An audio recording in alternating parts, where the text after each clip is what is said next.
오늘 이 강의를 만든 이 주 목적이 이거예요. 300에서 550으로 상승한 게 아무 문제가 아닙니다.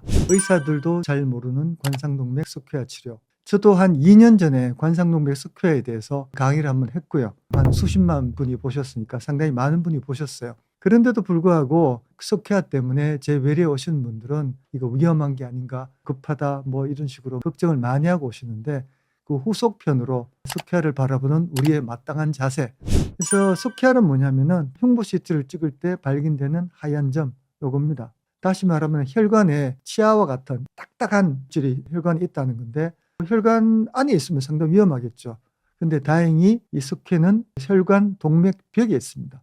그래서 스퀘어는 위험한가요? 단언코 말씀드리면 대부분은 위험하지 않습니다. 제 경험에 따르면 한 2, 3% 정도의 환자만 위험하고, 물론 치료는 해야 됩니다만 대부분은 지금 당장 위험하지는 않습니다.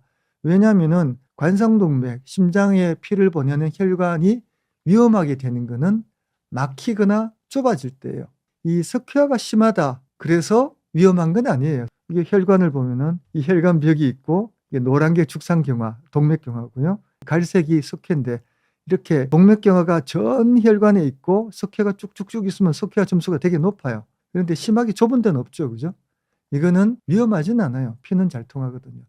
그런데 스퀘어가 조금 있고 동맥경화 아주 일부에 있는데 굉장히 좁으면은 피가 잘 흘러가지가 않습니다. 이건 좀 위험해요. 그래서 스퀘어가 많다는 것은 동맥경화가 많다는 뜻이지 좁다는 뜻이 아니고, 근데 이 스퀘어가 과장돼요. CT에서 커봤자 한 4mm 되는 혈관을 다루는데 CT의 해상도는 0.6mm 밖에 안 됩니다. 그러니까 점 하나만 틀려도 굉장히 많이 틀립니다. 두 번째는 CT에는 엑스레이가 칼슘이 닿으면은 확 분산돼요. 분산되면서 좀 영상이 크게 나옵니다. 처음에 CT를 딱 찍어 놓으면은 심하게 보이는데 실제로는 그렇게 안 좁은 게 대부분이다. 스퀘어가 많은 게 중요한 게 아니고 좁은 게 중요하다 그랬죠. 그래서 얼마나 좁은가 협착을 평가합니다. 정세가 상당히 중요해요. 가슴 통증, 그다음 운동 능력도 봅니다. 정세가 없는 사람은 이렇게 운동부하 검사도 하고, 그 다음에 핵의학 검사도 해서 혈관이 50, 특히 한 70% 이상 좁아서 피 흐름이 제한이 있는가, 그거를 검사합니다. 협착이 심하지 않으면은 지금은 위험하지 않아요. 천천히 이제 치료할 계획을 세우면 됩니다. 치료는 뭘 하느냐? 일단 스타틴이 가장 기본적인 약이고 의학적 가이드라인에서도 이걸 권합니다. 목표는 어떻게 하냐면 LDL 콜레스테롤 30에서 50% 정도 낮춥니다. 협심증이 있거나 뇌졸중이 있고 이미 이제 병이 있는 거죠. 그런 분들은 스타틴 무조건 써야 되고, 당뇨가 있거나 신기능 저하가 있거나 이런 사람들도 무조건 써야 됩니다. 이건 가이드라인이 딱 있어요. 그 중등도 위험군이 있는데 CT를 찍은 대부분의 사람들이 중등도 위험군에 속합니다.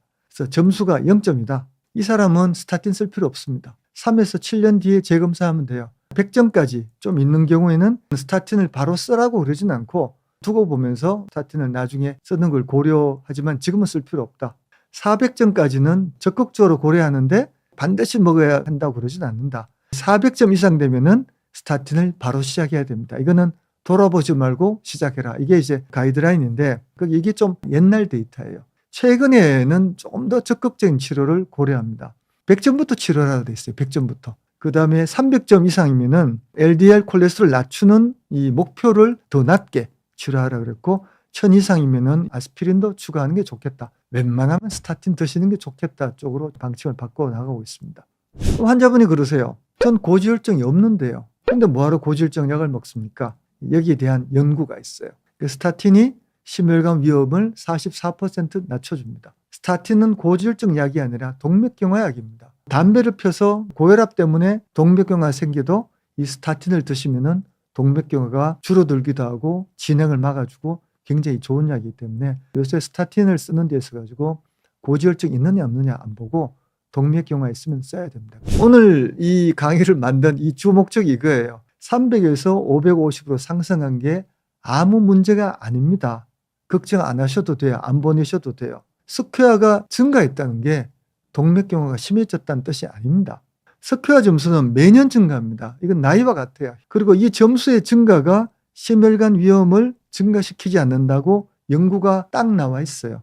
점수가 증가한다고 위험도가 증가한 게 아닙니다. 더 중요한 게 뭐냐면은 스타틴을 치료하면은 이 스퀘어 점수가 변화가 없거나 증가됩니다. 왜냐하면은 스타틴을 쓰면은 동맥경화가 안정될 거 아니에요. 염증도 가라앉습니다. 그러면 그때 스퀘어가 증가돼서 스타틴 쓰신 분들은 사실 대부분 스퀘어 점수가 증가돼요. 걱정 안 하셔도 돼요. 증가되는 게 일반적입니다. 증가됐다고 위험해진 게 아닙니다. 스퀘어 때문에 스타틴을 이미 드시면은 스퀘어 CT 하지 말고 운동 열심히 하고 아프면 오시고 아니면은 운동부하 검사 한번 하시면 되고, 스타틴 안 드시는 분들은 3에서 7년 뒤에 스퀘어 CT를 다시 해서 스퀘어가 생겼느냐 보시면 돼요. 협착이 심하면 어떡하냐. 스텐트를 해서 이렇게 탁 넓히잖아요. 이런 스텐트를 해서 딱 넓히는데 스퀘어가 있으면은 돌을 막 갈아냅니다. 그 다음에 여기에 스텐트를 쭉 넣어서 풍선을 넓히면은 스텐트가 들어가고 풍선을 빼내면은 스텐트가 딱 지지되는. 결론 말씀드리면은 스퀘어가 있으면은 협착이 심한지를 평가하고요. 심하지 않으면은 스퀘어 점수를 고려해서 스타틴 치료를 하고, 스타틴은 스퀘어 점수를 올리는 경향이 있으니까 놀라지 마십시오. 그리고 스퀘어를 없애는 게 치료 목표가 아닙니다. 스퀘어가 심한 관상동맥 협착은 경험 많은 병원에서 시술하시기를 권합니다.